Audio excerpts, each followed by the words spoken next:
سیدنا مولانا محمد معدن الجود والکرم وعلی آلہ واصحابہ وبارک وسلم صلاۃ و سلام علیک یا رسول اللہ صلی اللہ تعالی علیہ وآلہ وسلم۔ نبی اور آل نبی پر ایک بار اور محبت سے جی لگا کر درود شریف پیش کر لیں۔ اللہم صلی علی سیدنا مولانا محمد معدن الجود والکرم وعلی آلہ واصحابہ وبارک وسلم صلاۃ و سلام علیک یا رسول اللہ صلی اللہ تعالی علیہ وآلہ وسلم۔ حصول برکت کے لیے پورا مجمع ایک بار اور محبت سے جی لگا کر درود شریف پڑھ لیں۔ اللہم صلی علی سیدنا مولانا محمد معدن الجود والکرم وعلی آلہ واصحابہ وبارک وسلم صلاۃ و سلام علیک یا رسول اللہ صلی اللہ تعالی علیہ وآلہ وسلم۔ اللہ رب العزت کی توفیق سے اور اس کے پیارے محبوب صلی اللہ تعالی علیہ وآلہ وسلم کے تصدق سے بالخصوص پیران پیر روشن ضمیر سیدنا شیخ عبد القادر جیلانی المعروف غوث الاعظم دستگیر رضی اللہ تعالیٰ عنہ کی نگاہ عنایت سے ہم اور آپ جشن امام احمد رضا میں شرکت کی سعادت حاصل کر رہے ہیں۔ اللہ رب العزت ہماری آپ کی سب کی حاضری کو قبول فرمائیں اور اس حاضری کو ہم سب کے لیے نجات کا ذریعہ بنائیں۔ اپنی گفتگو کا آغاز امام اہل سنت اعلیٰ حضرت فاضل بریلوی علیہ رحمت و رضوان کی بارگاہ میں کسی نے نغمہ سرائی کرتے ہوئے خراج عقیدت پیش کرتے ہوئے یوں کہا تھا کہ خدا نے کر دیا اونچا ہے رتبہ اعلیٰ حضرت کا۔ پورا مجمع زور سے بولیں یار، اس لیے کہ اس دور میں ہماری اور آپ کی سب کی پہچان کا نام ہے اعلیٰ حضرت۔ ہاں تو کہتے ہیں کہ خدا نے کر دیا اونچا ہے رتبہ اعلیٰ حضرت کا، جہاں میں ہر طرف بجتا ہے ڈنکا اعلیٰ حضرت کا، اور رضا کی بزم سے اٹھ کر کہاں جاؤ گے؟ ہاں رضا کی بزم سے اٹھ کر کہاں جاؤ گے؟ جہاں دیکھو جدھر دیکھو جلسہ ہے اعلیٰ حضرت کا، جہاں دیکھو جدھر دیکھو جلسہ ہے اعلیٰ حضرت کا، اور غلام ابن غلام اعلیٰ حضرت ہوں میں لوگوں، غلام ابن غلام اعلیٰ حضرت ہوں میں لوگوں، پڑا ہے میری گردن میں بھی پٹا اعلیٰ حضرت کا، پڑا ہے میری گردن میں بھی پٹا اعلیٰ حضرت کا۔ اور آگے بڑھ کر کہتے ہیں کہ برائی مصطفیٰ کی کرنے سے پہلے یہ سوچو تم، برائی مصطفیٰ کی کرنے سے پہلے یہ سوچو تم، بہت شدت سے پڑتا ہے تماچا اعلیٰ حضرت کا، بہت شدت سے پڑتا ہے تماچا اعلیٰ حضرت کا۔ اور خدا توفیق دے سبتین کو شہر بریلی سے، کہتے ہیں کہ خدا توفیق دے سبتین کو شہر بریلی سے، سنائے شوق سے دنیا کو نغمہ اعلیٰ حضرت کا۔ ایک بار بڑی محبت کے ساتھ درود شریف پیش کر لیں۔ اللہم صلی علی سیدنا مولانا محمد معدن الجود والکرم وعلی آلہ واصحابہ وبارک وسلم صلاۃ و سلام علیک یا رسول اللہ صلی اللہ تعالی علیہ وآلہ وسلم۔ ہم نے اور آپ نے امام عشق و محبت اعلیٰ حضرت رضی اللہ تعالیٰ عنہ کا نعت و منقبت کا ایک بہترین گلدستہ ہمارے آئے ہوئے عزیز مہمان جنہوں نے بھرپور انداز میں ہمیں آپ کو سنا کر محظوظ کیا، ہم ان کا شکریہ ادا کرتے ہیں کہ اتنا طویل سفر کر کے وہ تشریف لائیں اور انہوں نے ہمارے اس جشن کو زینت بخشی۔ اللہ تعالیٰ ان کے لیے دونوں جہان میں یہ برکتوں کا سبب بنائے۔ وقت آپ کا کافی ہو چکا ہے اور کوئی تفصیلی گفتگو نہیں کرتا، بس ایک بات عرض کر دیتا ہوں جس سے آپ کو یاد محسوس ہوگا کہ آخر اس دور میں اعلیٰ حضرت کے فکر کی ضرورت کیوں ہے۔ اس لیے کہ فکر رضا، اعلیٰ حضرت کی فکر رکھنا، اس کا مطلب یہ نہیں کہ خالی رضا رضا کرو، اس کا یہ ہرگز مطلب نہیں۔ فکر رضا کا مطلب یہ ہے کہ ٹنا ٹن سنی بن کر رہو، ہاں نہ شیعہ سے ملو نہ ان سے ملاپ رکھو، نہ وہابیوں سے ملو، نہ ان سے ملاقات کا کوئی سبب رکھو، نہ دیوبندیوں سے ملاقات کرو، نہ انہیں اپنے پاس آنے دو، نہ وہابیوں سے ملو، نہ انہیں اپنے پاس آنے دو۔ کم و بیش 72 فرقے جو گمراہ ہیں ان سے سچے دل سے نفرت کرو، یہی فکر رضا ہے۔ ورنہ ہمارے یہاں اور آپ کے یہاں جو یہ سسٹم بنی ہوئی نا، آج پوری دنیا میں فکر اعلیٰ حضرت کے لوگ بہت کم ملیں گے آپ کو۔ اب چاہے وہ پیر درجے کا آدمی ہو، مفتی درجے کا آدمی ہو، شیخ الحدیث درجے کا آدمی ہو، امامت درجے کا آدمی ہو، کسی بھی مکتب فکر سے تعلق رکھتا ہو، لیکن جس کے اندر یہ فکر پائی گئی، آپ چیک کر لیں پوری دنیا میں فکر رضا کی بنیاد پر اللہ نے انہیں بلندیاں عطا فرمائی ہے۔ میں ایک چھوٹی سی بات عرض کر رہا ہوں، حالانکہ میں ایک بہت چھوٹا سا طالب علم ہوں، ایک ایگزامپل دے رہا ہوں جو آپ کی سمجھ میں آئے گا کہ جس کے دلوں میں اعلیٰ حضرت کی فکر ہے نا، اس کو عروج ملتا کیسے۔ اس وقت پوری دنیا میں ایک نعت خواں اتنا مشہور ہے کہ کائنات کے جس بچے سے بھی آپ پوچھو نا تو اس کا نام وہ فوراً بول دے گا۔ آپ سے میں پوچھتا ہوں نعت خواں میں مشہور کون ہے؟ نہیں، اویس رضا قادری نام سنا ہوگا، سب نے سنا ہے اور آپ سنتے بھی ماشاءاللہ۔ حد تو یہ ہے، آپ کو سن کے حیرت ہوگی کہ مسلمان تو مسلمان، اس آواز سے لوگ اتنے متاثر ہیں کہ اویس رضا کو غیر مسلم تک لوگ سننے لگے ہیں۔ حالانکہ میں غیر مسلم کی سند دیکھ کر یہ حوالہ نہیں دینا چاہتا، لیکن آپ کی فکر میں یہ بات ڈالنا چاہتا ہوں کہ فکر رضا کا جو بھی بندہ حامل ہوگا، اویس رضا قادری ایک مداح رسول ہے، لیکن اس نے حقائق کے بخشش کو اتنا فروغ دیا کہ پوری کائنات میں جہاں بھی وہ گیا انہوں نے اعلیٰ حضرت کی فکر کو پیش کیا۔ اور اس کے عروج کی ایک نشانی بتاؤں، چند سال پہلے جب وہ اعلیٰ حضرت کے پیر خانے میں تشریف لائے تھے، جہاں سے اعلیٰ حضرت مرید ہے، جس سے دنیا مارے ہرا متحرہ کہتی ہے، اور یہ مارے ہرا یہ واحد وہ خانقاہ ہے کہ پوری کائنات میں بڑے سے بڑے لوگ اگر کہیں جا کر گھٹنے ٹیکتے ہیں تو دنیا اسے مارے ہرا متحرہ کہتے ہیں۔ جہاں وقت کا مجدد اعظم ہند مرید ہو، وہ خانقاہ کتنی شان کی مالک ہوگی۔ وہاں جب اویس رضا قادری آئے نا تو انہیں چاندی یا سونے سے تولا گیا تھا، یعنی فکر رضا کی بدولت جب صدیوں کے بعد اویس رضا کو یہ انعام دیا گیا۔ ایک نعت خوانی اگر ہدائی کے بخشش کی شکل میں کرے تو انہیں یہ انعام ملتا ہے۔ اور میں نے بہت سارے نعت خواں سنے اور سنتا بھی اور ذوق سے سنتا ہوں، لیکن حضرت کا میں نے جو ایک کلام سنا تھا، شاید راجستھان میں نور میاں صاحب کی صدارت میں، یہ ابھی جو پڑھا نا انہوں نے وہ وہاں پڑھا تھا، اور مولانا صاحب نے مجھے سنایا تو میری دلی خواہش تھی کہ بلبل مستجاب آئے نا تو وہ نعت وہ سنائیں، لو وہ آیا میرا حامی، اور یہ اتنی مقبول ہوئی کہ وہی جانتے ہیں کہ الحمدللہ آج وہ ہر اسٹیج کی زینت بنے ہوئے ہیں۔ لیکن میں یہ آپ کو فکر دینا چاہتا ہوں کہ اویس رضا اگر خالی ہدائی کے بخشش کو اگر فروغ دیں تو مارے ہرا متحرہ سے خالی سونے اور چاندی میں تولا نہیں جاتا، بلکہ ساتھ میں وہاں کی خلافت عطا کی جاتی ہے، وہاں کی اجازت اور خلافت دی جاتی ہے۔ اب میں یہ سوچنے پر مجبور ہوں کہ صدیوں کے بعد اگر اویس رضا کو یہ انعام ملتا ہے تو مجھے بتاؤ کہ صدیوں پہلے جب احمد رضا گئے ہوں گے تو آل رسول مارے حربی نے کتنے انعامات سے مالا مال کیا ہوگا۔ اور اس سے بڑی مقبولیت اور کیا ہو سکتی ہے؟ فکر رضا پیش کر رہا ہوں، اور یہ اپنی بات نہیں کر رہا ہوں۔ لوگ یہ کہتے ہیں کہ مولانا تو فلاں جگہ مرید ہے نا اس لیے یہ باتیں کرتے ہیں۔ مولانا کے مرید ہونے کی بات نہیں کر رہا ہوں، اصل بتا رہا ہوں، اور یہ سب کو ہضم بھی نہیں ہوتی، سب کو سمجھ میں بھی جلدی نہیں آتی،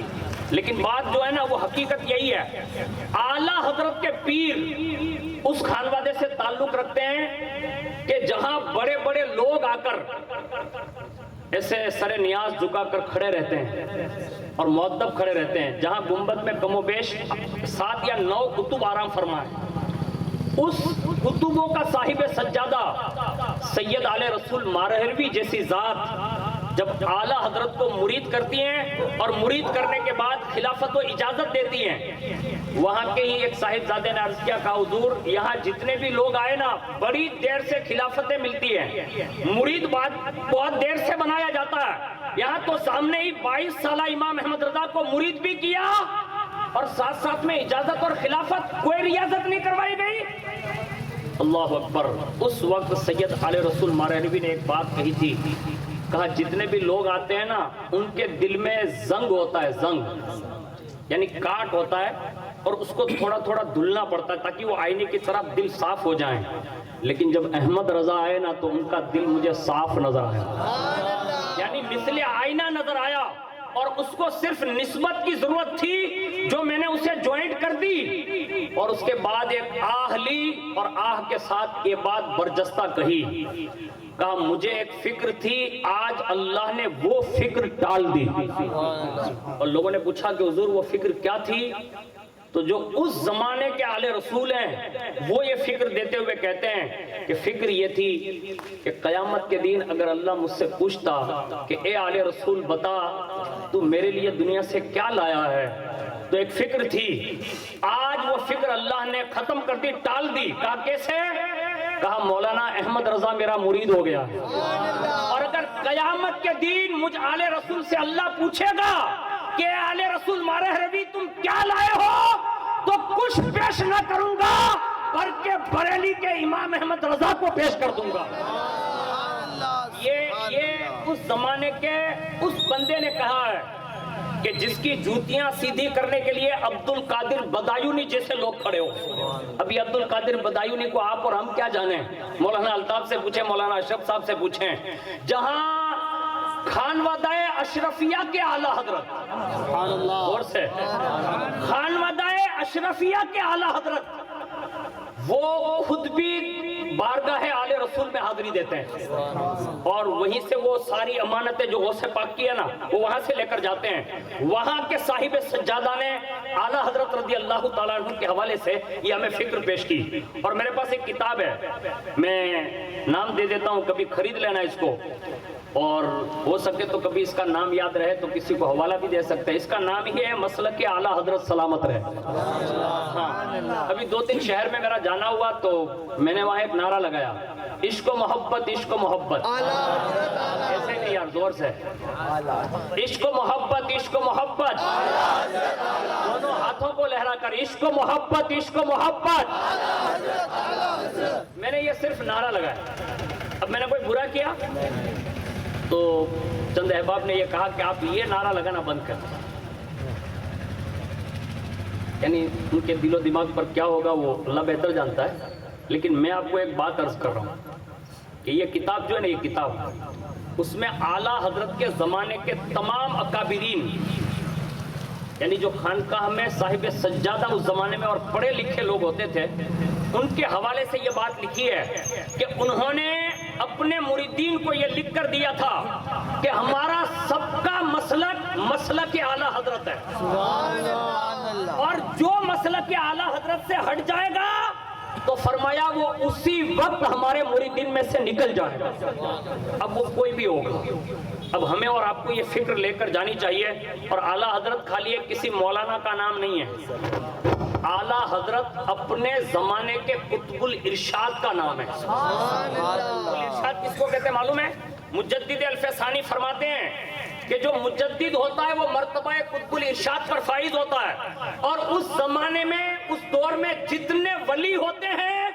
وہ اگر کسی کی بارگاہ میں رجوع کرتے ہیں تو وہ قطب الارشاد کی بارگاہ میں رجوع کرتے ہیں۔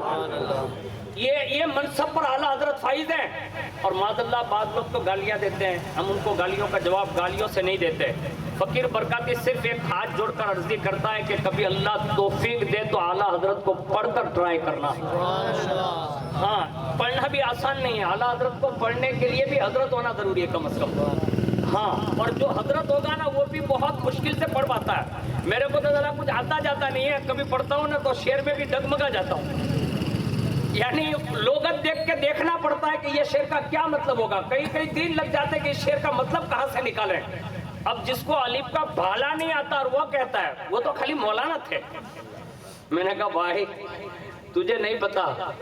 یہ سب لوگوں کو پتا نہیں چلتا، اعلیٰ حضرت کو سمجھنے کے لیے محدث اعظم ہند کی زبان چاہیے، محدث اعظم ہند جیسا جگر چاہیے، مفتی اعظم ہند جیسا تقویٰ چاہیے،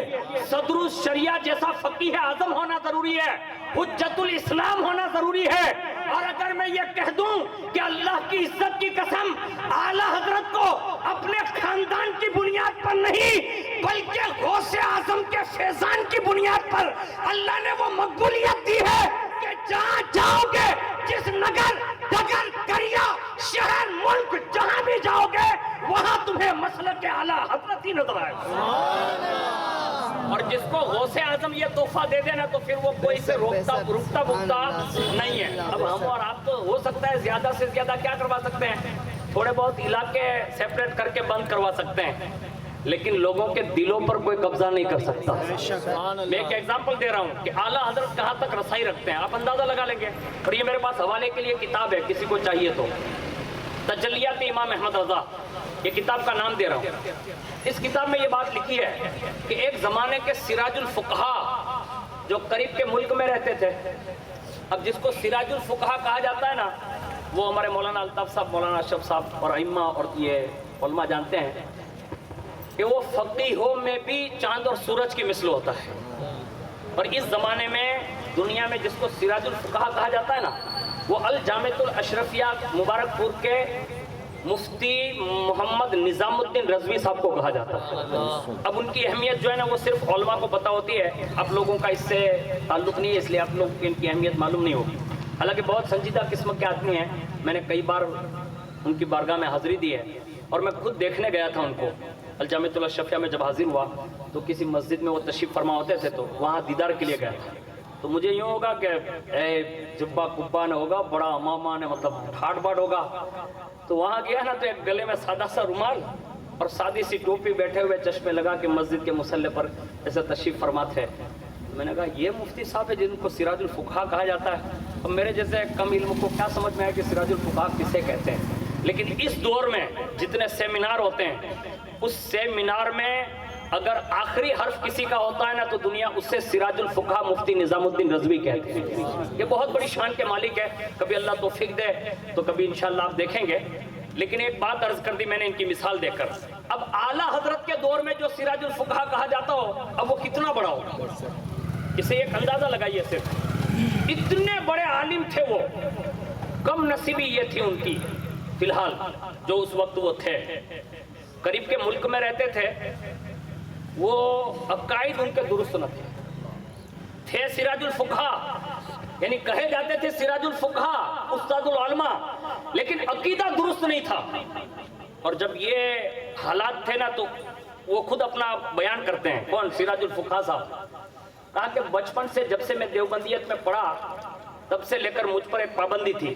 اور وہ پابندی یہ تھی کہ دورے طالب علم سے لے کر فراغت تک اور فراغت کے بعد مسند افتاء پر بیٹھنے تک مجھ پر یہ زور لگایا گیا تھا کہ کبھی بھی مولانا احمد رضا خان صاحب کی تصنیفات کو پڑھنا نہیں، یعنی ان کے لکھے ہوئے رسالے یا فتوے کبھی آپ نظر سے نہیں گزاریں گے۔ مجھ پر یہ پابندی تھی، ایسا انہوں نے لکھا۔ ایک زمانہ ہو گیا، دور گزرتا رہا، اچانک دارالافتاء میں وراثت کے تعلق سے ایک مسئلہ آ گیا۔ اب یہ مولانا الطاف صاحب غالباً پڑھاتے ہیں سراجی، وہ سراجی پڑھاتے ہیں، اور یہ لوگ پڑھے ہوئے لوگ ہیں، ان لوگوں کو پوچھئے گا کہ سراجی کس کو کہتے ہیں۔ ہمارے یہاں چھوٹے چھوٹے جو بچے ہوتے ہیں ان کو سکھایا جاتا ہے عربی نکالے چربی، کیا نکالے؟ عربی نکالے چربی، فارسی نکالے تیل، اور اتنا تیل نکالتے ہیں نا یہ کہ بندہ کبھی کبھی بھاگ جاتا ہے، لیکن جب بندہ سراجی پڑھاتا ہے یا پڑھتا ہے نا تو عربی نے چربی، پسینہ، پانی سب کچھ نکل جاتا، یعنی وہ سمجھ میں آنے سے بڑا ہے، وہ ہے چھوٹی سی کتاب، اور پوری درس نظامی میں شاید ایک ہی کتاب ہے، ایک ہی کتاب ہے۔ یعنی وراثت کس کو کہتے ہیں؟ جیسے مرنے کے بعد نہیں حصے پڑھتے اپنے، اس کے بارے میں حدیث پاک کا مفہوم ہے کہ یہ آدھا علم ہے، یعنی دنیا کے جتنے علوم ہیں ان سب کو ایک پلے میں رکھو اور اس کے دو حصے اگر کرو نا تو آدھا علم علم وراثت کہا گیا۔ اور قرب قیامت کی سب سے بڑی نشانیوں میں ایک یہ بھی ہے کہ جب قیامت قریب آ جائے گی نا تو یہ وراثت کا علم اٹھا لیا جائے گا۔ اور آپ دیکھ لیں آج کوئی بھاگلے صحیح سے پڑھتا نہیں ہے، تو وہ وراثت کا مسئلہ وہ سراج الفقہا کے سامنے آیا مسند پر، اور انہوں نے اپنے اپنے زمانے کے ان کے جو دارالعلوم تھے اس میں سب میں وہ سوال بھیجا، جواب آئے، دیر سے آئے، کہیں سے آئے نہیں، اور جہاں جہاں سے بھی آئے نا تو وہاں سے تسلی نہیں ملی، اور جب تسلی نہ ملی نا تو ایک دن انہوں نے خود نے سوچا، کہا کہ جب ہر جگہ میں نے سوال لکھا ہے، جواب آیا کہیں سے نہیں آیا، کہیں سے دیر سے آیا، دل کو تسلی نہیں ہے، ایک کام کرتے ہیں کہ جہاں سے مجھے روکا گیا ہے نا وہ بریلی شریف بھی بھیج کر ٹرائی کرتے ہیں، سبحان اللہ، یعنی اعلیٰ حضرت کی بارگاہ میں وہ سوال بھیج کر ٹرائی کرتے ہیں کہ وہاں سے کیا جواب آتا ہے، اور پھر موازنہ کرتے ہیں، دیکھتے ہیں کہ ان کے سوالات ہیں۔ اب حضرت نے وہاں سے ایک خط روانہ کیا، خط آیا چند دنوں کے بعد بریلی شریف، اور اعلیٰ حضرت کے دارالافتاء میں جیسے وہ پہنچا، اعلیٰ حضرت نے اپنی شان قلم اٹھایا اور فتوے کا ایک دم تسلی بخش جواب عنایت فرمایا، اور وہ جواب جب وہاں پہنچا اور پہنچنے کے ساتھ ہی جیسے ہی تو سراج الفقہا کہتے کہ میرے ہاتھ آیا، میں نے پورا مکمل وہ فتویٰ پڑھا، اور اس کو پڑھتے پڑھتے وہ فرماتے ہیں کہ اس فتوے میں مجھے امام احمد رضا فاضل بریلوی کی 2 کرامتیں نظر آئی، اور یہ اتنا آسان نہیں ہے، کسی دیوبندی جو زمانے سے دیوبندی رہا اس کو گھمانا یہ ہمارے اور آپ کے بس کی بات نہیں ہے۔ گہرا نتھو کہرا جو انہوں میں خالی آٹے مارتا نواب بندر نے دیل واڑا وہ نہیں مانتا، تو یہ تو دارالافتاء میں بیٹھا ہوا، یعنی اس کو پھرانا ہوئے نا تو اس کو کتنی دیر لگتی ہے، وہ زمانے سے دیوبندیت کے قائل تھے، وہ کہتے ہیں کہ فتویٰ پڑھتے پڑھتے مجھے اعلیٰ حضرت کی 2 کرامت نظر آئی، اس میں پہلی کرامت یہ تھی جو اعلیٰ حضرت نے اس میں لکھا تھا کہ انہوں نے مجھے اپنے جواب میں فاضل لکھا۔ اب فاضل کہتے ہیں جو عالمیت سے اوپر کی دستار بندی جس کو فضیلت کی دستار بندی دی جاتی ہے، انہوں نے کہا انہوں نے مجھے فاضل لکھا، میں اسے پہچان گیا کہ وہ بریلی رہتے ضرور ہیں لیکن وہ لوگوں کے حالات سے بھی واقف ہیں، کہ انہیں پتہ چل گیا کہ یہ سوال پوچھنے والا جاہل نہیں، اپنے زمانے کا باصلاحیت عالم ربانی ہے، یعنی عالم دین ہے۔ اب یہ فضیلت کی دستار والا ہے، یعنی کوئی ان پڑھ نہیں ہے، پہلا تو یہ لکھا، اور دوسرا لکھا کہ اللہ آپ کو ہدایت عطا فرمائے، اللہ آپ کو ہدایت عطا فرمائے۔ جب یہ پڑھانا فرماتے ہیں کہ اللہ آپ کو ہدایت عطا فرمائے، میں جان گیا کہ اعلیٰ حضرت صرف میرے ظاہری علوم سے ہی نہیں بلکہ میرے گندے عقیدے کو بھی جانتے ہیں کہ یہ سنی نہیں ہے۔ بس یہ 2 کرامت دیکھی، میں نے اسی فتوے کو پڑھ کر دل میں ارادہ کر لیا، آج سے دیوبندی بن کر زندگی نہیں، مصطفیٰ جان رحمت کا سچا غلام بن کر زندگی۔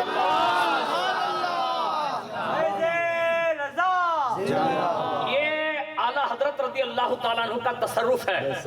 اور یہ فقیر برکاتی آپ سب سے عرض کرتا ہے، اگر آج بھی کوئی بندہ مقبولیت چاہتا ہے نا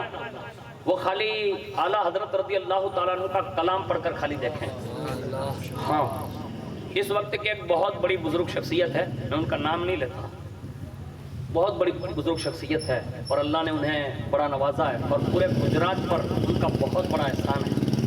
ان کی خانقاہ میں انہوں نے یہ جملہ کہا تھا، کہا اگر کوئی عشق رسول چاہتا ہو نا تو وہ اعلیٰ حضرت کے اشعار پڑھا کرے۔ یہ ان کی شعر و شاعری میں یہ چیزیں ہیں۔ اللہ کرے ہم یہ نہیں کہتے کہ خالی اعلیٰ حضرت نہیں، لیکن اعلیٰ حضرت نے جو فکر پیش کی ہے نا ہمیں اس کو فروغ دینا ہوگا۔ ہماری اور آپ کی محبت جتنے بھی بزرگوں سے ہیں اگر آج بچی ہوئی ہے نا تو یہ فکر رضا کی وجہ سے بچی ہوئی، ورنہ 65 فتنوں نے پوری دنیا کو گھیرے میں لے لیا تھا، اور اس 65 اٹھنے والے فتنوں کا تنے تنہا جواب بریلی کے امام احمد رضا فاضل بریلوی نے عطا فرمایا، اور وہ جوابات آج بھی اہل سنت والجماعت کے پاس موجود ہیں۔ تو ہمیں یہ چاہیے کہ ہم یہ کام ضرور کریں کہ اعلیٰ حضرت رضی اللہ تعالیٰ عنہ کی کتابیں خریدیں، اس کو پڑھیں، اپنے بچوں کو بھی پڑھنے دیں، اور لوگوں تک یہ بات فروغ تک پہنچائیں کہ اعلیٰ حضرت کی فکر کیا تھی۔ اور ساتھ میں یہ بھی بات عرض کر دوں کہ عشق رسول آپ کا بڑا مشہور ہے، نو ڈاؤٹ، لیکن ساتھ ساتھ میں عشق آل رسول بھی بڑا مشہور ہے۔ اب دنیا میں ہم اور آپ مثال پیش نہیں کر سکتے۔ میرے استاذ العلماء حضرت علامہ غلام غوث علوی الہاشمی دامت برکاتہم القدسیہ بلا روک ٹوک یہ کہتے تھے، کہا لوگ جو ہے مالدار ہونے کے بعد شہزادوں کا اتنا ادب نہیں کر پاتے، یعنی بندہ جب مالدار ہو جاتا ہے نا، اور اعلیٰ حضرت کتنے بڑے مالدار تھے معلوم ہے؟ یہاں قریب کے ملک کا جو شیش محل تھا نا، وہ اعلیٰ حضرت کے باپ دادا کی جاگیر ہے، اور کئی علاقے زمین کے، اور خاص کر کے بریلی شریف، یہ علاقہ ان کے باپ دادا کی جاگیر میں ہوتا تھا، یعنی اتنے بڑے زمیندار وہ تھے۔ استاد العلماء فرماتے ہیں کہ بندہ جب مالدار ہوتا ہے نا تو اتنا جلدی رسول اللہ کے بیٹوں کا ادب نہیں کر پاتا، لیکن یہ مالدار تھے لیکن ساتھ ساتھ میں عاشق آل رسول بھی اتنے بڑے تھے کہ ان کی مالداری نے رسول اللہ کے بیٹوں کے سامنے انہیں دولت مندی کے غرور نے ان کو کبھی کھڑا نہیں کیا، بلکہ رسول اللہ کا عشق اس شان کا تھا کہ حضور استاد العلماء فرماتے ہیں کہ ایک زمانے میں بریلی شریف میں بغداد شریف سے ایک شہزادے آئے تھے، اور ان کو جب ریلوے اسٹیشن پر اتارا گیا تو حضور مفتی اعظم ہند اس وقت بقید حیات تھے، تو بریلی شریف میں اعلیٰ حضرت کے بعد حضور مفتی اعظم ہند کی محبت کا تقاضا یہ تھا کہ جب وہ قادری خاندان کے شہزادے آ رہے تھے تو حضور مفتی اعظم ہند علیہ الرحمٰن نے فرمایا کہ ایک کام کرو، ایک 4 ویل وہاں تک لے لو، یعنی اسٹیشن تک 4 ویل لی گئی، ساتھ میں بانس لیے گئے، بانس سمجھتے ہیں نا، وانسڑا، بانس لیے گئے بڑے بڑے، اور ساتھ میں ایک کرسی بھی لی گئی۔ لوگوں نے پوچھا، کہا کہ حضور آپ یہ کیا کر رہے ہیں؟ کہا کیوں؟ کہا گاڑی تو سمجھ میں آتی ہے کہ گاڑی میں بٹھا کے شہزادے کو لائیں گے، لیکن یہ سمجھ میں نہیں آتا کہ یہ کرسی کیوں لی اور یہ بانس کیوں لی۔ قربان جائیں حضور مفتی اعظم ہند علیہ الرحمٰن پر، فرمایا اسٹیشن پہنچ جاؤ، سارا معاملہ سمجھ میں آ جائے۔ سبحان اللہ۔ سب لے گئے وہاں، اور ساری چیزیں جب اسٹیشن پر رکھ دی گئی، اور جیسے ہی وہ بغداد کے شہنشاہ یعنی شہزادے جیسے ٹرین سے نیچے اترے نا، تو حضور مفتی اعظم ہند جو اعلیٰ حضرت کے شہزادے ہیں کہتے ہیں حضور زمین پر قدم نہ رکھیں، کرسی پر رکھیں، یعنی پہلا قدم اترتے ہی کرسی پر رکھوایا، اور جب دونوں قدم کرسی پر ہو گئے لوگوں سے کہا اب انہیں اٹھاؤ اور اپنے کندھوں پر بٹھا کر انہیں گاڑی میں بٹھاؤ، یعنی شہزادے کو زمین پر قدم نہ رکھنے دیا، سیدھے گاڑی میں بٹھائے، اور جیسے ہی گاڑی میں سوار ہوئے اس گاڑی کے بانسوں اس میں بانس باندھ دیے گئے تھے، یعنی واسڑے باندھ دیے گئے تھے۔ اب کہا اپنے کندھوں کو تیار کرو، یہ پوری گاڑی کو بھی اپنے کندھوں پہ اٹھاؤ، یعنی رسول اللہ کے بیٹوں کی اس شان سے اعلیٰ حضرت کے بیٹوں نے احترام کیا۔ مجھے بتاؤ جس کا بیٹا اتنا بڑا متقی اور ولی کامل ہو کر رسول اللہ کے بیٹوں کا یہ احترام کرتا ہو، مجھے بتاؤ اعلیٰ حضرت نے رسول اللہ کے بیٹوں کا کتنا احترام کیا ہوگا۔ اور اس کی ایک مثال بڑی مشہور ہے، ہم اور آپ تو کوئی ثبوت نہیں پیش کر سکتے۔ ابھی یہ شہزادے سب نیچے بیٹھے ہوئے ہیں، یہاں شہزادے بیٹھے ہوئے ہیں، یہاں بھی شہزادے بیٹھے ہوئے ہیں، علماء نائب بن رسول بیٹھے، میں اوپر بیٹھ گیا۔ یہ ہماری اور آپ کی ادب کی ایک وہ ہے کہ ہم کچھ نہیں کر سکتے۔ اعلیٰ حضرت رضی اللہ تعالیٰ عنہ کی شان یہ تھی کہ جب صرف انہیں پتہ چلا نا کہ میرے پیر کے یہاں ہمارے حرم میں کچھ چور ڈاکو ڈکیت ان لوگوں کا بہت ہی شور ہے، اور وہاں لوگ چوری زیادہ کرتے ہیں، اور خانقاہ میں کچھ کتوں کی ضرورت ہے، خالی یہ بات